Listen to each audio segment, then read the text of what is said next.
Le Bitcoin et les tarifs douaniers de Donald Trump, 15e.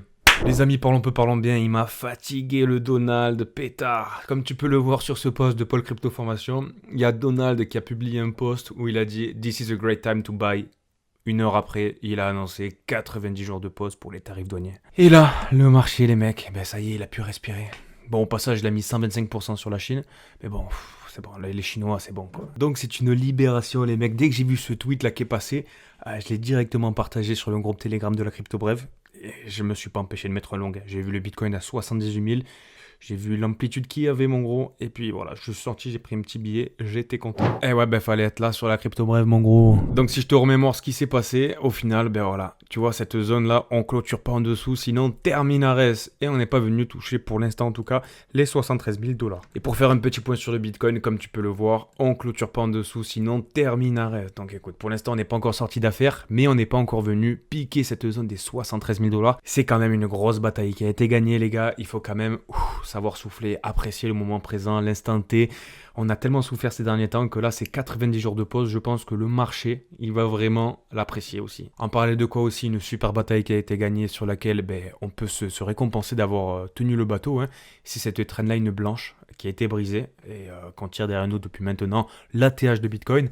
Et comme tu peux le constater, on l'a brisé. Donc pour l'instant, c'est ok, c'est très encourageant, d'autant plus qu'on a surperformé le S&P 500 avec toutes les corrections, tous les crashs de marché de ces derniers jours. Mais pour vraiment être sorti d'affaires, ce qu'il faudrait faire, ça serait de faire un sommet plus haut que les précédents. Donc dans un premier temps, une bonne nouvelle qu'on pourrait avoir, ce serait de dépasser les 85 000 $. Déjà là, on se dirait, ok, c'est commence à être encourageant l'histoire là. Ensuite, si on vient dépasser les 88 000, 90 000 $, là, on pourrait se dire que ça y est. La divergence haussière qu'on a sur le RSI qui nous parle là, qui nous dit quelque chose depuis maintenant plusieurs semaines, ça y est, elle est en train de se concrétiser et on peut penser à une potentielle jambe haussière qu'on parle d'ailleurs sur la crypto brève depuis plusieurs semaines. Ça fait plusieurs semaines qu'on voit qu'il se trame quelque chose, qu'on voit que le deuxième trimestre, il y a tout qui est réuni, tu vois. On a énormément de choses. On a la M2 Global Liquidity aussi qui semblerait du coup se corréler maintenant avec le Bitcoin qui est liquide over.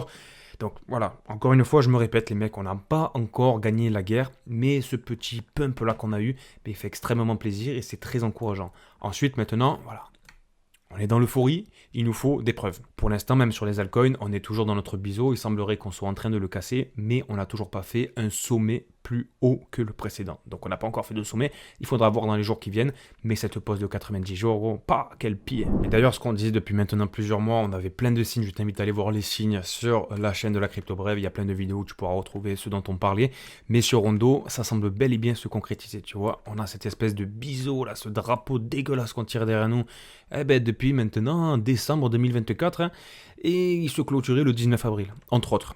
Et là, il semblerait bel et bien qu'on soit en train de le percer. On soit bel et bien en train de le percer. Tu connais la chanson, ce que tu as en entrée, tu es censé l'avoir en sortie. Donc, est-ce qu'on n'aurait pas des beaux jours sur Hondo ? C'est ce qu'on espère tous. Ensuite, un point qui est intéressant de noter, de surveiller, c'est la Bitcoin dominance. Comme tu le sais, c'est ce qui nous a fait souffrir.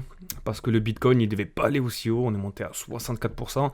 Donc, grosso modo, les altcoins, forcément, ils avaient moins de liquidités qui étaient à leur disposition. Bitcoin prenait de plus en plus de place.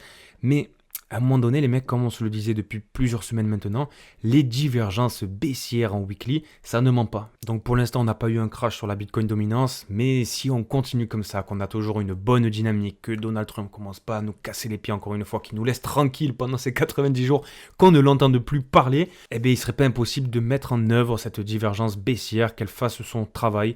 Comme tu peux le constater, là, boum, grosse divergence baissière qui est gigantesque, regarde-moi ça. Tac, là ça monte. Ensuite, il y en a une autre ici. Tac. Alors que là, sur le market cap, tu augmentes. T'en as une énorme là, t'en as de partout. T'en as de partout et à un moment donné, ça va commencer par plier. Alors, est-ce que ça va plier demain ? Ça, je peux pas te le dire. Ok, tu l'as bien vu. De toute façon, le marché, on était très dépendant des annonces ces derniers temps. Je suis convaincu qu'on va avoir ce fucking bull run, qu'on va avoir cette hold season parce que c'est pas normal de partir comme ça. Les baleines, comme je te le dis depuis plusieurs semaines, d'un claquement de doigts, font pumper des tokens à 100 millions, à 50 millions de dollars. Selon moi, mon opinion personnelle, je pense que c'est trop d'argent qui serait raté, qui serait gâché de la part des baleines et des institutions parce que c'est hyper facile de faire pumper le market avec des petits tokens comme ça. Ensuite, si on se jette jette, qu'on fait un plongeon dans le Dixie, tu la connais cette charte, on la regarde régulièrement, c'est le dollar américain, donc la force du dollar qui est censée être une valeur refuge, même si ça ne l'était plus trop ces derniers temps. En général, lorsqu'on a lancé des grosses phases de bull run, on venait perdre les 100 points sur le Dixie. Ok, et on avait fait des espèces d'épaule tête-épaule inversées, ce qu'on aime beaucoup sur la crypto brève. Non, épaule tête-épaule, pardon. Et ça nous a permis de baisser le Dixie, autrement dit, d'apporter un peu de liquidité qui ne se mettait pas sur les marchés forcément parce que Donald, il nous cassait les pieds. Mais actuellement, on est au 102. On est au 102 et on est sur une zone qui est plutôt sympathique. Pourquoi ? On a la petite moyenne mobile jaune là que tu vois qu'on est en train de venir tester. Donc, est-ce que cette semaine, est-ce que dans les jours qui viennent, elle va être brisée pour ensuite aller sur les 100 points et potentiellement repartir au sud. Écoute, ce serait vraiment un bon point là aussi. Je te rappelle que cette charte que tu peux voir là, cette charte d'essai que j'ai calquée du coup de la précédente correction. Donc en gros, ce que j'avais fait, c'est que je regardais pour le précédent bull run lorsqu'on était passé des 100 points et qu'on était arrivé aux 89-90 points. Je m'étais dit, ok, on était à peu près aux 103-104 points là. Je vais me positionner au précédent bull run, là où j'ai mis la croix, et regarder comment est-ce qu'il bouge le dollar, comment est-ce qu'il se déplace, et le calquer sur la zone dans laquelle on est pour voir potentiellement quand est-ce qu'on pourrait atteindre cette zone des 100 points, ce qui nous amènerait à penser qu'on pourrait avoir un décrochage direction, ensuite, tu connais la chanson, les 90 points, ce qui pourrait marquer aussi un afflux de liquidité massif. Et donc comme tu peux le constater, je ne sais pas si tu t'en rappelles, mais si tu te fies à cette donnée, ça nous amène à avoir une percée le 5 mai 2025. Alors est-ce que le 5 mai, on va avoir un début de quelque chose? Est-ce que ça viendra avant? Est-ce que ça viendra après? On regardera ça ensemble, donc je t'invite à t'abonner mon cher ami. Ensuite, on continue avec Journal du Coin qui nous annonce que plus de 3500 milliards de dollars ont été ajoutés sur le marché américain après l'annonce de la pause tarifaire de 90 jours. En quelques heures, il y a 3500 milliards de dollars qui sont revenus sur les marchés et c'est pour ça que tout repart dans le vert, quoi. T'as Apple qui prend 10% en quelques heures, Microsoft 7%, Nvidia 11%. Donc voilà, la plus grosse performance, c'est Nvidia, donc on garde à l'esprit ça, ok, l'IA les mecs. Donc c'est complètement fou, on espère que cette dynamique va surtout continuer. Bon, du coup, je t'ai épargné tout ce qui est l'épisode de taxe douanière là, mais grosso modo, maintenant Donald Trump, il applique 120 ou 125%, c'est complètement ridicule. On a 84% pour les États-Unis appliqués par la Chine. Ils vont discuter, ils ont 90 jours pour se parler les mecs, ils vont se prendre un petit saké, une petite bière, je sais pas ce qu'ils boivent en Amérique, là, bon, un petit Ricard, je leur envoie la bouteille, je la paye de mon plein gré. Ils ont 90 jours pour nous lâcher les basques, donc on espère qu'ils vont trouver un moyen d'entente, les rigolos. Ensuite, petit rappel sur ZoomX, l'exchange avec qui je fais des tombolas et j'ai fait gagner 100 dollars il y a de ça quelques jours, enfin, il a reçu l'argent il y a de ça quelques jours. L'idée, c'est rien de plus simple, il faut juste se connecter avec le lien qui est en description de cette vidéo. L'exchange, il essaye de s'implanter en Europe et de prendre un peu la concurrence. Comme tu peux le constater, il y a eu pas mal de places ces derniers temps, avec Bybit, etc. Et donc du coup, il donne des cadeaux pour attirer les gens, donc c'est gagnant-gagnant. Ce qu'il faut faire, tu as une roue tous les jours d'ailleurs que tu peux venir tirer. Tu peux venir gagner minimum 5 USDT, maximum 1 Bitcoin et même du coup des billets VIP pour le Grand Prix d'Émilie-Romagne de F1. Tu as un voyage à Miami tout frais payé, avion, hôtel, bouffe, tout compris. F1, tu pourras aller voir les coureurs du coup de la marque qui sponsorise. Et en plus de quoi, tu participes à la tombola de la crypto brève. Et tu le sais, on est une petite chaîne YouTube, donc forcément tu as pas mal de chances de gagner tes 100 dollars. On est à peu près une dizaine au moment où je te parle, donc voilà. Tu as une chance sur 10 de gagner 100 dollars. Je pense que c'est intéressant, d'autant plus que tu n'as pas de KYC. Tu t'inscris, tu mets ton adresse mail ou ton numéro de téléphone et terminé à Resbarbès. On ne te demande pas combien est-ce que tu mesures, combien tu as sur ton compte en banque et avec qui tu dors samedi soir. Donc les gars, c'est en description que ça se passe. Description de la vidéo, bien sûr. On a Cathy Wood et Ark Invest qui ont acheté pour 151 979 shares of Nvidia. Donc tu vois, ça y est, Nvidia, ça redevient intéressant. On parle plus de DeepSeek, ça y est, la crise elle est partie.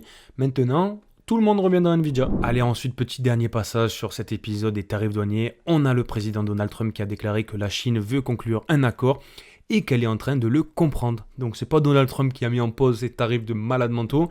C'est pas lui qui a fait 90 jours de stand-by. Non. Visiblement, c'est la Chine. Donc c'est plutôt marrant niveau communication, ce mec-là, c'est un génie, hein. Qu'est-ce que tu veux? Que tu l'aimes ou que tu l'aimes pas, le mec, ses cordes vocales, elles font vibrer le monde entier. Après, est-ce que Elon Musk, il a joué un rôle là-dedans? Écoute, c'est pas impossible. C'est pas impossible parce que il a fait une petite interview dans laquelle il disait que le conseiller de Donald Trump de la Maison-Blanche qui appliquait les tarifs douaniers au monde entier, à tous les pays du monde entier, c'était un idiot, qu'il était bête comme ses pieds.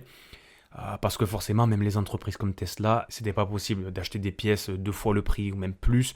Après, ta voiture, combien est-ce que tu la vends? Le produit est fini, il est invendable, du moins en Amérique, dans l'état actuel. Et même une entreprise qui est de bonne foi, comme Apple, admettons, ils veulent reconstruire et relocaliser aux États-Unis, comment est-ce qu'ils font? Tu as besoin de plusieurs années pour reconstruire, pour relocaliser tes usines de fabrication. Enfin. Ensuite, un indicateur qu'il faudra garder avec nous. Là, les gars, je vais pas vous lâcher avec ça, c'est Jim Cramer. Jim Cramer qui, le jour même, a annoncé qu'on rentrait en récession, qu'on allait encore plus profondément. Il avait annoncé aux alentours de Bitcoin à 108 000 que le Bitcoin pouvait monter à 200 000. Ça a marqué le top de Bitcoin. À chaque fois, tu le retrouves dans les mauvais coups, ce mec. À chaque fois. Donc vraiment, les mecs, je vais mettre de grosses alertes, de grosses notifications avec lui. Et lorsqu'il va nous dire le Bitcoin à 300 000, je sais pas quoi, patin couffin, on se reparlera et on fera une très belle révision du marché, les mecs. Ensuite, on a Jérôme Powell qui a pris le micro pour le compte-rendu du FOMC. Donc la Fed a parlé, il est monté sur scène et il a gardé encore le même discours. Bon, peut-être qu'il voulait pas changer son discours parce que juste quelques heures avant, tu vois, il y a Donald Trump qui a fait ses folies là. Grosso modo, il a dit qu'on pourrait avoir une inflation qui augmenterait. Normalement, sur l'IPC d'aujourd'hui, à 14h30, on devrait avoir une baisse, tu vois. Le consensus atteint à 2,5. Hier, on est à 2,6 d'ailleurs. Donc, on s'attend à avoir une baisse de 0,3% de l'inflation. Il nous dit qu'on pourrait avoir une augmentation. Alors, peut-être qu'il faisait allusion aux tarifs douaniers de Donald Trump, mais s'ils sont mis en pause pendant 90 jours, qu'on trouve des accords, bon, il faudrait commencer à baisser les taux, mon gros. Donc, on va suivre ça, les mecs. À 14h30, on a l'inflation avec l'IPC. 14h30, on a aussi les inscriptions hebdomadaires au chômage. Et puis ensuite, c'est pas mal, hein. On attendra la semaine prochaine, quoi. Ensuite, les mecs, on fait un petit point rapido sur l'euro numérique, pas très longtemps, sinon après je vais vomir. On a l'euro numérique qui devient prioritaire pour la BCE, la Banque Centrale Européenne, face à la montée des stablecoins adossés au dollar. Alors, tu le sais, l'euro numérique, on parle de technologie, tu vois, ils avaient fait une pub là qui était passée un peu de partout. C'est de la merde, hein, c'est de la grosse merde, et ça devrait arriver du coup fin d'année 2025. Donc, si on n'est pas obligé de l'utiliser, ben, l'objectif, ça serait de ne pas s'en servir. J'imagine qu'à l'avenir, ben, ils vont essayer de supprimer l'argent liquide, de supprimer l'espèce pour pouvoir tout contrôler, et finalement te mener à la baguette. C'est vraiment une catastrophe, hein, pour le continent des libertés, la France des Lumières, patin couffin. Ça vient faire contraste avec la bonne humeur de cette vidéo aujourd'hui. Mais bon, voilà, il faut se le rappeler. On a des saloperies qui arrivent fin d'année 2025. Ensuite, si on regarde l'Altcoin Season Index qui te montre la position des altcoins dans le marché, lorsque c'est intéressant d'en acheter et lorsque c'est intéressant de s'y décorréler. Comme tu peux le constater, on était passé aux 14 points, d'accord?